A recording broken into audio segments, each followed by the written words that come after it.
we're back. All right, what do we have today on the menu? We have monthly candle of the Forex pair USD GPY. The greenback versus the yen. 10-year monthly candles. Let's see what we had back in the days that launched all this. I always start with my extreme resistance or support. Usually I try to go for horizontal, vertical, horizontal supports and horizontal resistance, But there's also slanted resistance. In the channel, I give less value to that, but you have to acknowledge it and see where that channel, which also represents a trend going up or down, leads you to. And if I tighten down, was this a falling wedge? Probably. Lows, lower lows. And how is the RSI going? Higher highs. So you have some bullish divergence right there. And every time you had that low, lower low, you had the higher high here, giving you an indication that you had a move going up. And the move went up and tested that descending trend line and kept doing that until it got here. And busted out of the falling wedge. Falling wedge, the target for falling wedge is a rise back up to the top of it, which is kind of a big move usually. And how I would have played this, I would have waited for the breakout of the falling wedge, but also the takeoff pattern. So right now, remember, these are monthly candles. Every 2 blocks is 1 year. January, 1 year, 2 years, 2 years and a half. So we have a 1, 2, 3, 4 year falling wedge. Even or 1, 2, 3, 4. 4 year falling wedge, and then you have another 3 to 4 years takeoff pattern. Long time, right? No shortcuts here. Monthly candles, that's what's going to do to you. Look at a lot of graphs if you want to pick up on these A++ setups. And you can't get trigger happy. I used to trade a lot more when I was on the shorter candles, shorter time frame candles. Now in the monthly 3 to 5. But no problem here. I just like practicing my art. I treat my trading, my classical chart analysis. More I say, I treat my risk and money management protocols very seriously. Risk and money management protocols you could apply that to anything else. It just happens that trading is a liquid. It's easy. You could easily apply those principles to classical charting and. But some people do it playing poker. They manage the pot, the odds, the risks. They manage their stack. And I even started applying that. You could apply that to time, your time as capital.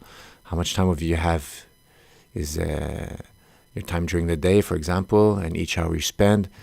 Are you getting the best reward out of it? If you're at work and you're just doing Facebook for 7 hours, that's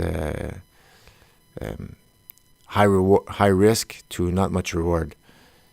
But if you're at work and you spend that 7 hours training yourself, learning new things, then the reward is going to be a lot higher, probably a 7-to-1 ratio or whatever that equates to. I see risk to reward everything I do now in life, and I always try to maximize my time and the reward it's going to give me. And that's a good way to always move up and keep climbing up and just learning new things and not stagnate.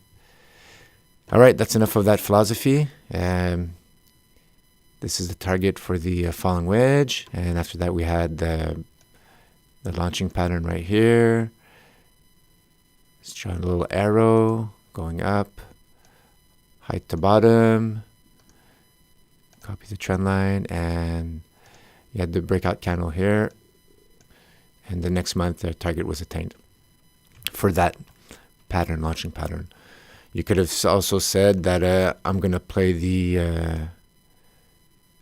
that's my launching pattern, but my real target would be the height of the falling wedge, and you could have been right to do so. 1, 2, 3, keeps trending up, not quite there, and moving along. Wait a year. Ouch, right? How's your patience there? 1 year. Wow, better have good hobbies or do something else. Might look at this chart too often and get a little queasy. And that's another big part of it, human nature. I believe humans weren't built to trade, we're too emotional, we get greedy at the wrong time, and we get fearful at the wrong time.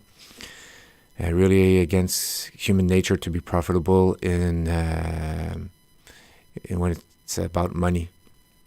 So what you have to do is put your sell stops, your entry orders, your stop loss, and your profit stop ahead of time.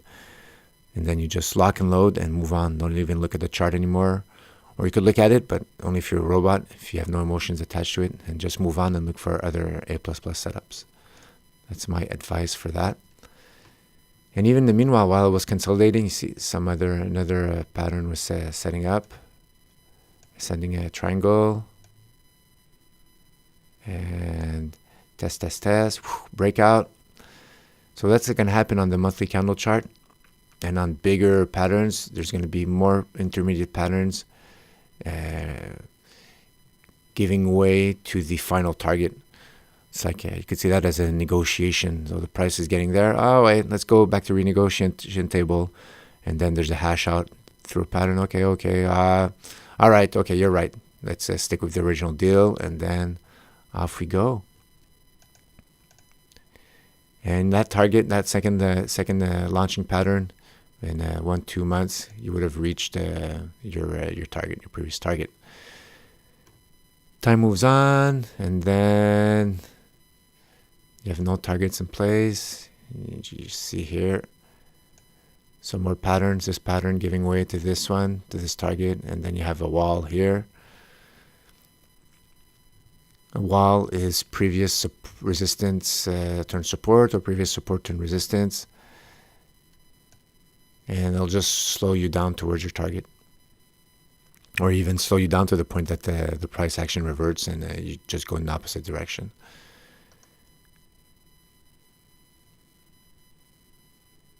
Let me draw that trend line. And then we had the other move coming down here off that breakout candle. Not because it breaks down that I automatically go in. I need A++ setup. If the candle is too large and my sell stop is my entry minus my sell stop, that risk is not at least twice or 3 times less than my target. It's just not worth it. Sure, it might reach a target, high probability of reaching that possible target, but I'd like to go for higher risk to reward ratios. And there are some good ones out there, especially like that falling wedge. That risk to reward is huge. I've noticed with falling wedges, the risk to rewards are usually greater than 3. Big patterns, smaller patterns, smaller rewards on the target, but sometimes the candle is going to be shorter on the breakout line, giving you a lesser risk, thus increasing your risk to reward ratio. All right, moving down, target reached, and then after that, support here. Tracing out here, maybe that was a resistance, or maybe here. And this candle here was the breakout with a small target reach pretty quickly, and after that you would have been out of this instrument, and there you go. Maybe here like this.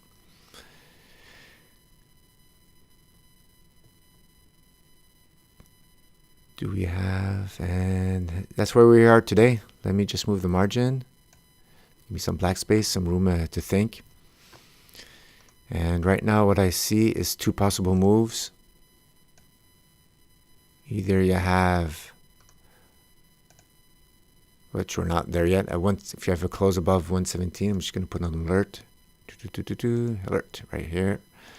If you have a close above 117, then you have a breakout to the upside, giving you a target of 123, 124, which also coincides with the previous high. So whatever resistance that previous high is going to give you, well, you'll be triggered out. You don't have to go past it. You'll just be triggered out in that area. And let me draw my bearish arrow, which maybe is more likely, because we're approaching that breakdown line at the 110. And if I have a breakdown, that line is not super straight. There you go. If I break down below 110, then I would get a target of, drum roll please, 103. And that 103 is bringing me right into previous support. So your price is going to slow down in this condition area, and you'll be triggered for profit. And I'm just going to set my breakdown alert, because what's going to happen now, since haven't broken down, there's no play yet. Set the alert, close the chart, and just wait until those two alerts are set, either on the upside or on the downside. You could also play this intermediate pattern here, and break out to the upside would probably give you a target up to the 117, and then I would just morph that smaller pattern into that larger rectangle right here. And then you would play the top one here. And that's it. Let's go look, if we have a little bit of time, let's look on the 5-year weekly chart for USD GPY and just see how it's panning out. See how these small candles below those that support. That's noise. On batcharts.com, you could go look, or on the Twitter feed. I think recently I posted some stuff about that.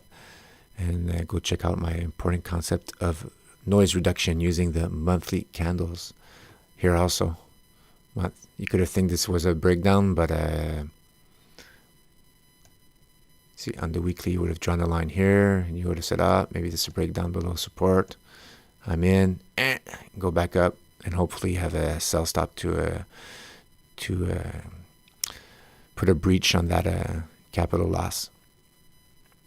So right now it looks more like no man's land, approaching maybe the breakdown line. We'll have to wait and see. And that's it for today, guys. Thank you very much, and I hope you go check out batcharts.com and my how-to for more insight on my trading framework. Thank you, and see ya.